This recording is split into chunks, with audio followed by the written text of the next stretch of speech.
जोहार हजारीबाग। मैं फैज अनवर, आप देख रहे हैं जोहार हजारीबाग। सीबीएसई 10th बोर्ड के रिजल्ट आ गए हैं और मेरे साथ है दिव्यांशु गौरव, जो पूरा जिला में शायद टॉप किए हैं। 99.4% लाया है 10th में। जेवियर स्कूल से पढ़ते हैं, जानेंगे कैसे किया इन्होंने। सीबीएसई में 10th में टॉपर करना बहुत बड़ी बात होती है, क्योंकि मोहल्ले वाले अक्सर पूछते रहते हैं आपका लड़का क्या कर रहा है। जब रिजल्ट आता है तो वो पूछते हैं कितना मार्क्स लाया आपका लड़का। तो अब पूछेगा कोई दिवांशी गौरव से तो ये बताएंगे 99.4%, और 2 सब्जेक्ट में 100 भी लाया। तो 100 कैसे ले आया भाई? पढ़ाई की एक मेजरली एनसीईआरटी पे फोकस किया, क्योंकि एनसीईआरटी 10th के लिए अभी सबसे अच्छी किताब एनसीईआरटी है। तो और जो स्कूल में पढ़ाई होता था उस पर ध्यान दिया। और बाकी जो हमारे एक ट्यूशन के सर है सुमकांति सर, उनका बड़ा योगदान है। अच्छा, तो संस्कृत और इंग्लिश में मैथ में आपने 100 लाया है। संस्कृत में 100 लाना कितना टफ है, आसान है, क्या है? संस्कृत मैं कहूँगा अगर आप ध्यान लगाएंगे तो आसान सब्जेक्ट है। आसान है। हाँ। मैथ्स लेकिन 10th का? मैथ्स भी आसान है, बस फोकस्ड रहना पड़ेगा। फोकस रहना पड़ेगा। चलिए सही है। बाकी सब्जेक्ट्स में क्या आया वो भी हम लोग जानते हैं। इंग्लिश में कितना आया? इंग्लिश में 99 आया। 99। हाँ। और साइंस में? साइंस में भी 99। साइंस में भी 99। सोशल साइंस बचा ना? हाँ, सोशल साइंस में भी 99। चलिए, तो पांचों सब्जेक्ट में 99 से कम किसी में नहीं है। कुछ लोग कुछ दिन पहले एक न्यूज़ आ रहा था कि एक लड़का 312 में 312 मार्क्स लाया। उसने कहा कि मुझे रीटेस्ट करना है, क्यों? मुझे मज़ा आ रहा है एग्ज़ाम देने में। देखिए, फुल मार्क्स लाने के बाद भी लोग फिर से एग्ज़ाम देना चाहते हैं। तो 1% रह गया, इसका कुछ ऐसा रहता है? क्यों रह गया 1%? हाँ, उसका तो कुछ रहता है कि हाँ। क्या छूटा, आपको पता चला होगा? ऐसा तो कुछ लगा नहीं लगा। टीचर की इच्छा, जो कहीं कुछ कमी होगी तो टीचर ने। चलिए, तो दिव्यांशु रहते हैं हजारीबाग के बंसीधर कॉलोनी में। आइए जानते हैं कैसे तैयारी की। सबसे इम्पोर्टेंट बात यही है, क्योंकि अगले साल बहुत लोग हैं 10th का एग्जाम देंगे। 99 तो नहीं लाएंगे, लेकिन आसपास तो लाएंगे। टॉपर लोग क्या करते हैं? कुछ अलग करते हैं, अलग पढ़ाई करते हैं, कैसे करते हैं? तो क्या आपने अलग किया? अलग कुछ नहीं किया, बस जो स्कूल में पढ़ाई होती है उस पर ध्यान दिया, और जो एनसीईआरटी की किताब है उस पर ध्यान दिया। मैंने देखा अक्सर बच्चों को कि वो दूसरी किताबों पर जाते हैं। पर मैथ्स के लिए एनसीईआरटी और आर डी शर्मा, और बाकी सारी के लिए एनसीईआरटी। तो कितना देर पढ़ते थे? फॉर एग्जाम्पल, अगर मेरा एग्जाम 2 महीना के बाद है तो हमें मैथ्स कितना पढ़ना है, साइंस कितना पढ़ना है, टाइम मैनेजमेंट है, ये सब कैसे करते थे? ये पढ़ाई 1 महीने या 2 महीना में नहीं होता है, वो साल भर आपको थोड़ा थोड़ा करना पड़ेगा, तो अंत में आसानी पड़ती है। अच्छा, तो साल भर में कितना पढ़ते थे आप रोज? साल भर भी अगर आप रोज 2 घंटा दें। 2 ही घंटा काफी है? यदि आप किसी सब्जेक्ट पे 2 घंटा दे रहे हैं तो काफी है। मैथ्स पे 1 घंटा दे दिया, साइंस पे 1 घंटा दे दिया, मतलब रोज देना पड़ता है। ऐसे 10th का सिलेबस क्योंकि रिड्यूस था इस साल, तो इस बार उतनी मेहनत नहीं लगी, क्योंकि अच्छा। और वो टर्म वाइज तोड़ा गया था, तो इसीलिए प्रिपरेशन में उतनी दिक्कत नहीं थी। मतलब आराम से कर लिया। मतलब फिर भी बाकी बच्चों से तो ज्यादा ही है ना, वो 1-2% का भी जो गैप होता है वो बहुत बड़ा होता है।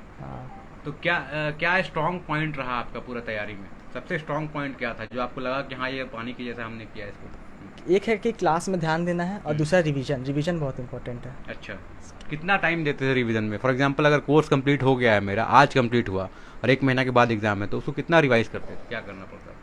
रिवीजन का कि आप एक बात तो स्कूल में आप ध्यान दीजिए अच्छे से, और फिर घर आके यदि आपको लगता है कि कुछ छूट गया है तो उस पर फोकस कीजिए। बाकी रिवीजन स्कूल टेस्ट कराती है, पीरियोडिकल टेस्ट, तो उसमें तो तैयारी हो ही जाती है। अच्छा, एक बात और, इंग्लिश में 99% या 99 मार्क्स लाना कैसे पॉसिबल हुआ, ये मैं जानना चाहता हूँ। क्या लिखते थे? मतलब क्या वो वहाँ तो सब्जेक्टिव भी आता होगा ना, तो उसमें क्या ऐसे में भी कुछ गलती नहीं हुआ? क्या था, कैसे किया? इंग्लिश में कि यदि आप टीचर्स की सुनेंगे इंग्लिश में, तो उससे आपको फ़ायदा होगा। और यदि आप इधर उधर से कुछ पढ़ेंगे, साहित्य या फिर इंग्लिश का कुछ लिटरेचर, तो उससे आपको वोकैबुलरी आपकी स्ट्रांग है, तो आप उस पर ध्यान दे सकते हैं। अच्छा, तो ये बताइए आपका एम क्या है? 10th तो निकल गया, हम लोग ये भी जानते हैं कि 10th में जब साइंस में लोग अच्छा मार्क्स ले आते हैं मैथ्स में, तो 12th में तुरंत साइंस ले लेते हैं। तो क्या आपका भी यही एम है, साइंस लेना आगे? हम बायो लिए हैं। और मुझे डॉक्टर बनना है। बायो लेके डॉक्टर, ये गोल क्लियर है? एकदम क्लियर है। बिना डॉक्टर के छोड़ेंगे नहीं छोड़ना है? मतलब ज्यादा पढ़ना पड़ेगा बहुत? हाँ, और यदि डॉक्टर हो गया तो उसके बाद यूपीएससी का भी सोचेंगे। अच्छा, मतलब दोनों एम लेके चल रहे हैं। पहले डॉक्टरी करेंगे 5 साल, उसके बाद फिर यूपीएससी की तैयारी। अगर लगा कि डॉक्टरी में अगर एक स्टेबल हो गए तो फिर यूपीएससी का सोचेंगे। अच्छा, तो ये करियर गाइडेंस किसने दिया आपको ऐसा कि हाँ डॉक्टर भी करना? मेरे पापा। अच्छा, वो पापा क्या करते हैं? पापा टीचर हैं। टीचर हैं? कहाँ है आपके पापा? बुलाइए जरा। क्या नाम है आपका? प्रमोद कुमार पास, कहाँ टीचर हैं आप? प्राइमरी स्कूल डरभंगा, टाटी झरिया ब्लॉक। तो आप बताइए, आप 10th में कितना मार्क्स लाए थे? 10th में तो मेरा 54.55%। 54, देखिए 10th में 54.5 लाया था इन्होंने। बहुत होता था हम लोगों के लिए। हाँ, और बहुत होता था उस टाइम, और यहाँ 99.4% है, एकदम जस्ट डबल के लगभग जी, बराबर है। जी। तो ये बताइए, टीचिंग के लिए क्यों नहीं इसको बोला कि टीचिंग में जाइए, आप टीचिंग लाइन में जाइए ऐसा? एक्चुअली मैं अपने दोनों बच्चों पे ही छोड़ दिया था हाँ। कि ये अपना एम्बिशन सेट कर ले। उन्होंने खुद से हाँ, डिसाइड किया, आप सिर्फ हाँ। गाइड करते गए? जी जी, बस मेंटर को भूमिका हमने निभाया। तो क्या सुविधा दिया आप जब 10th का एग्जाम चल रहा था, तो क्या सुविधा दिया? हमने इन लोगों को जो भी बेसिक सुविधाएं होती है, इन लोगों को ज़्यादा डिस्टर्ब ना करो, एक जगह निर्धारित कर दो।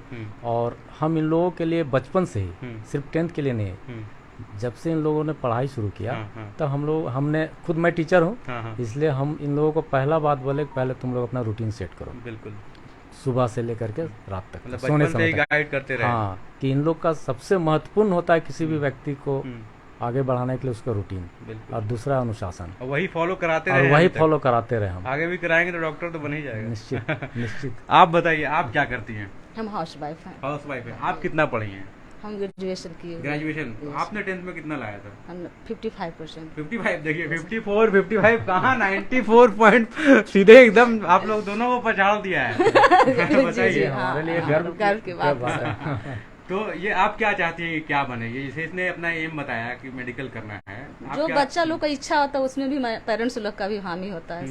तो आप जो ये लोग कैसे करें। गाइड करती है? मारती उरती है ये लोग? नहीं मारते तो नहीं, कभी नहीं। जरूरत जो नहीं पड़ा। नहीं पढ़ा, स्कूल में जो पढ़ाई हुआ उसको बस हम लोग रिवीजन करवा दिए। वो भी रिवीजन हम 8 क्लास तक मतलब उसको रिवीजन करवाएं, उसके बाद ये लोग पर छोड़ दे, ये लोग फिर खुद अपने पढ़ने लगा। तो आप खुद एक टीचर हैं, आज का जो दौर है वो इंटरनेट, फेसबुक, यूट्यूब का दौर है, लोग मोबाइल में डिस्ट्रैक्ट हो जाते हैं, तो डिस्ट्रैक्शन बहुत ज़्यादा होता है। तो क्या आपके बेटे में कुछ ऐसा प्रभाव पड़ा, आपने देखा है ऐसा कुछ? लॉकडाउन जब आया तो इन लोगों को मोबाइल देना नेसेसरी हो गया, क्योंकि उस समय ऑनलाइन क्लासेस शुरू हो गए, और हमने सख्त हिदायत किया कि बेटा तुम लोग को तो हम मोबाइल प्रोवाइड करवा दे रहे हैं, लेकिन तुम सिर्फ एक सीमा तक ही इसको यूज़ करना, उसके बाद नहीं। और उन्होंने हमारी बात को माना, और आज हमें गर्व हो रही है कि हमारे दोनों बेटे ये आज 10th में शायद डिस्ट्रिक्ट टॉप किया है, जो कि हमारे बात पे इन्होंने रहा है ना। और ये अभी 12 का आज इसका भी रिजल्ट निकला है, प्रियांशु का आज 94.8% मार्क्स लाया ये भी, और बायो, और ये भी जेवियर का 3rd टॉपर है। अच्छा, जेवियर का 3rd टॉपर। देखिए दोनों बेटे हैं यहाँ पे, 12th और 10th का रिजल्ट आज एक ही दिन आया है, और दिव्यांशु और प्रियांशु 94% और 99%, 4% पीछे रह गए। प्रियांशु, क्या हुआ, क्या कमी रह गया? बस थोड़ी और प्रिपरेशन की ज़रूरत थी, और थोड़ा और मेहनत करना होगा, इतने से नहीं होगा। तुम्हारा भी सब्जेक्ट साइंस है? हाँ, मेरा भी साइंस है। तुम्हारा क्या ड्रीम है, आगे क्या करना है? मुझे भी डॉक्टर बनना है। डॉक्टर ही बनना है? बायोलॉजी हाँ हाँ। थर्ड टॉपर जेवियर से हैं, मतलब कुछ पॉइंट से रह गए हैं, नहीं तो ये भी टॉप ही करते। तो ये बताओ, पापा ने बताया कि लॉकडाउन में मोबाइल दे दिया, तो क्या आपको क्या लगता है, क्या वो हार्मफुल होता है मोबाइल, या फिर कैसे उसको यूज़ करते हैं उस पर डिपेंड करता है? कैसे उसको यूज़ करते हैं उस पर डिपेंड करता है, क्योंकि मुझे खुद पता है कि मैंने भी मोबाइल का सिर्फ पढ़ाई के लिए इस्तेमाल नहीं किया है। मैंने भी यूट्यूब से वीडियो देखे हैं, पर उसकी भी एक सीमा होती है। यदि आपको लगता है कि आपका पढ़ाई से मन हो गया है तो आप यूट्यूब पे जाइए और अपना मन हल्का कर लीजिए। और अपार्ट फ्रॉम स्टडीज क्या है, हॉबीज क्या है, क्या करते हैं, एक्स्ट्रा क्या किया आपने? एक्स्ट्रा पेंटिंग करने का। अच्छा, पेंटिंग भी करते हैं? हाँ। तो वो कब किया? पेंटिंग बचपन से ही किया। बचपन से ही कर रहे हैं? उसके लिए एक्स्ट्रा क्लास वगैरह कुछ किया है? एक्स्ट्रा क्लास नहीं। नहीं, अपना जब मन किया पेंटिंग करते रहे, तो वो स्ट्रेस रिलीज करता था ऐसे? हाँ, पेंटिंग से स्ट्रेस रिलीज होता था। और तो देखिए, प्रियांशु और दिव्यांशु एक ही घर में 90+ मार्क्स लाया है, तो बहुत गर्व की बात है। ये खुद एक टीचर हैं, इनके फादर, और टाटी झरिया में हैं, कार्यरत हैं। शुरू से बचपन से ही गाइड किया दोनों बच्चों को, और उसका रिजल्ट यही है। पहले ये ओरिया में आप शायद रहते थे ना? तो ओरिया से मेरा यहाँ पे- मूल हाँ, घर ओरिया है। हाँ, मैं बच्चों को उनके माहौल को शिफ्ट किया यहाँ पे। बिल्कुल। तो ओरिया गांव में रहते हैं। ओरिया यहाँ से लगभग 8-10 किलोमीटर दूर एक गांव है, 5 किलोमीटर दूर गांव है, मतलब वहाँ पे वो माहौल शायद नहीं है। तो वो अभी बंशीधर कॉलोनी में रहते हैं, पीटीसी के पास रेंट पे। ताकि उनके बच्चे सही से पढ़ सके। जेवियर स्कूल यहाँ से वॉकिंग डिस्टेंस पे ही है, पैदल ही शायद जाते होंगे स्कूल, और पूरा पढ़ाई जो है उस पर ध्यान दिया, और नतीजा यही है कि आज ज़िले के टॉपर बने हैं दिव्यांशु, और प्रियांशु ने भी कमाल किया। 12th में 94 पॉइंट कुछ % लाना बहुत बड़ी बात है। मुझे याद है मैं 10th में और मैं फिज़िक्स और मैथ्स में 12th में बहुत टफ था, तो 33 पर आया था मार्क्स। तो वो उतना मार्क्स लाना उतना मार्क्स लाना बहुत बड़ी बात है 12th में, क्योंकि अचानक 10th के बाद जो सिलेबस है वो बहुत ज़्यादा टफ हो जाता है।